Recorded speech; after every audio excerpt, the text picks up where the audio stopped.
Hello. Today we've got this odd puzzle.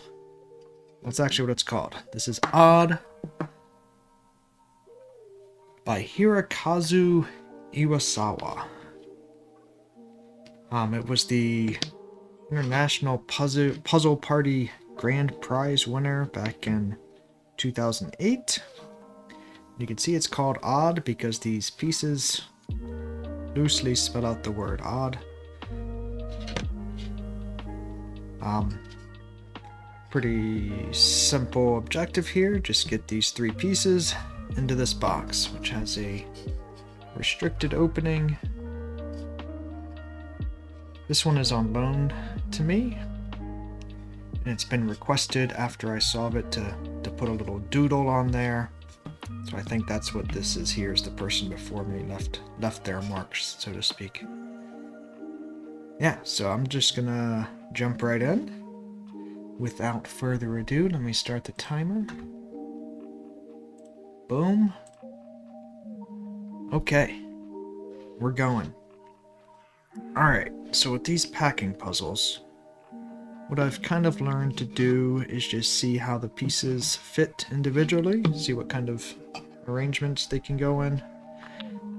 These two pieces, the two Ds, are identical.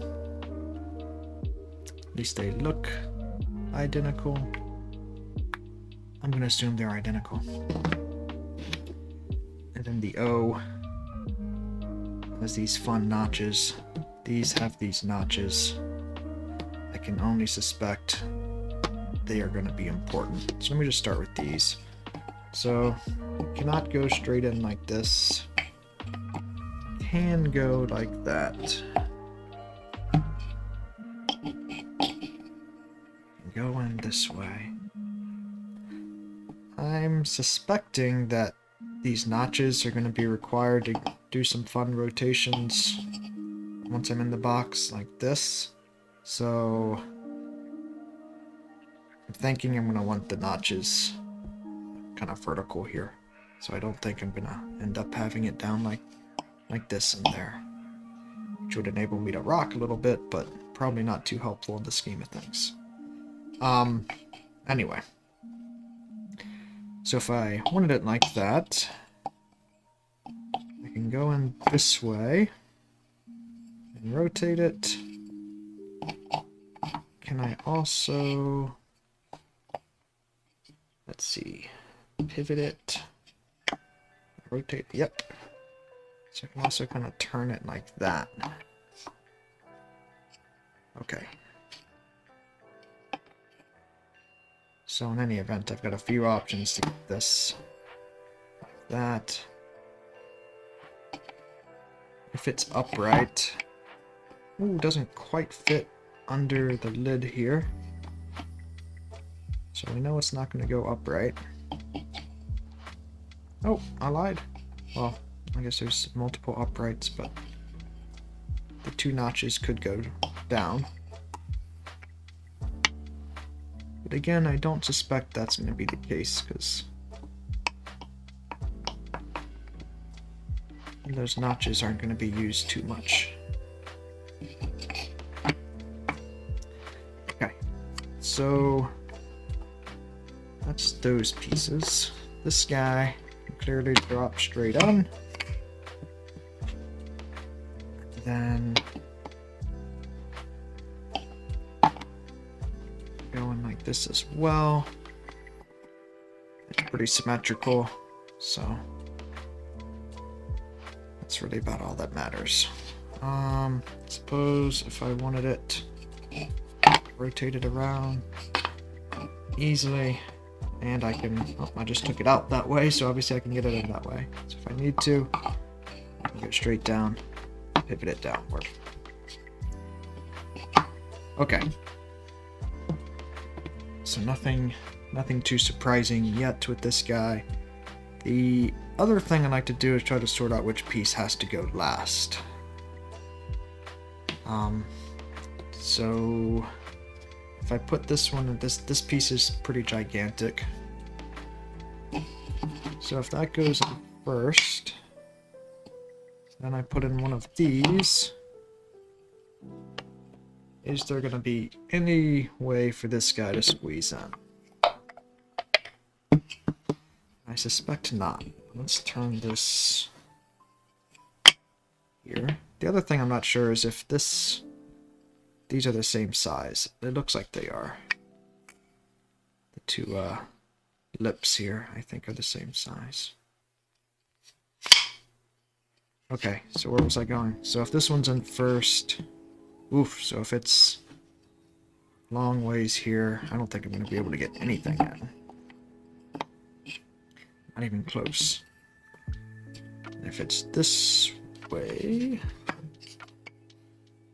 I should be able to relatively easily get one of these in. Rotate that down. Yeah, there's no way this is going to go in. So initial thought is this piece is going to have to go in last. So let me just... So I know I can't get it in like that. Let's get it in and pivot it down.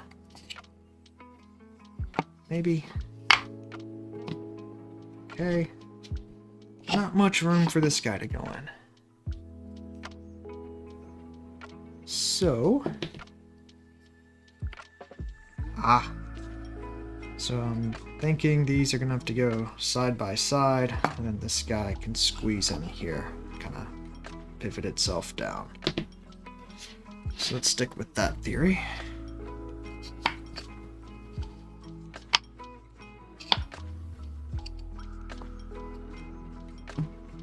Okay, so let's take these pieces out. Maybe.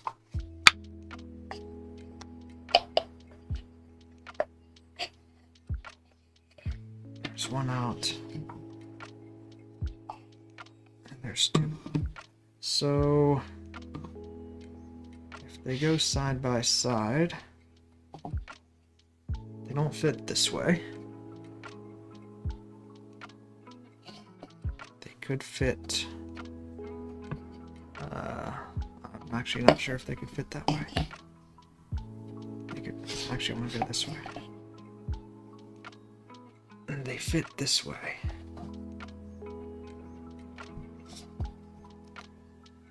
So I'm thinking they're gonna have to be like this, or like this. And then this guy would squeeze in here. So how do we get them in this position? Yeah, too wide. They don't go straight down like this, but you can pivot them in like that. So if they're like this, can we just rotate them around using these little notches? Or would they have to be towards each other? No, because then we can't really use those notches at all. Until they're like that, and then it's out of bounds. So let's try this. I'm thinking when they're like this, we can rotate them. Maybe. Until they get to there. Alright, that's our thought. Let's get one piece in. Oh, they're struggling. There we go. Rotate it in there.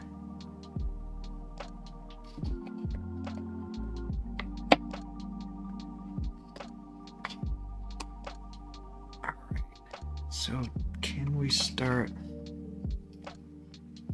in unison rotating these guys?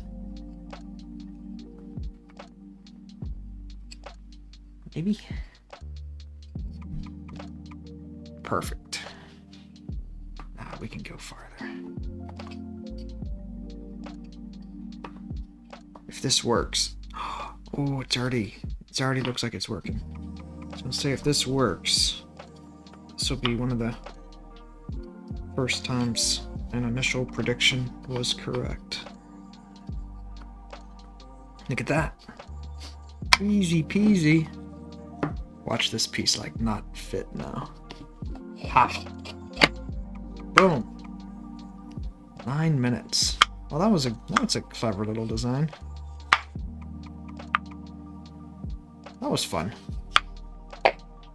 Not the most difficult thing in the world. When you sit through and think through kind of the possible moves. Now I gotta get it out. Obviously, I gotta go back around. Because you know those notches are gonna be there for a reason, and you kind of know that they're gonna be there for rotating. If you've ever moved furniture around, you know how important rounded corners can be. Oh, that was even easier than getting it in the first time. Boom. Alright. Odd. That was nice. Nice to jump back in. It's been a while since I've done a puzzle. I know I say that every time I do one of these videos because it goes months in between me solving something, but so it was nice to get a win on my first puzzle back at my desk in a while. Anyway, so that was a good clever little design. Like I said, this was on loan, so I'll mark this up and send it to the next recipient. You guys have a good one, and as always, thanks for watching.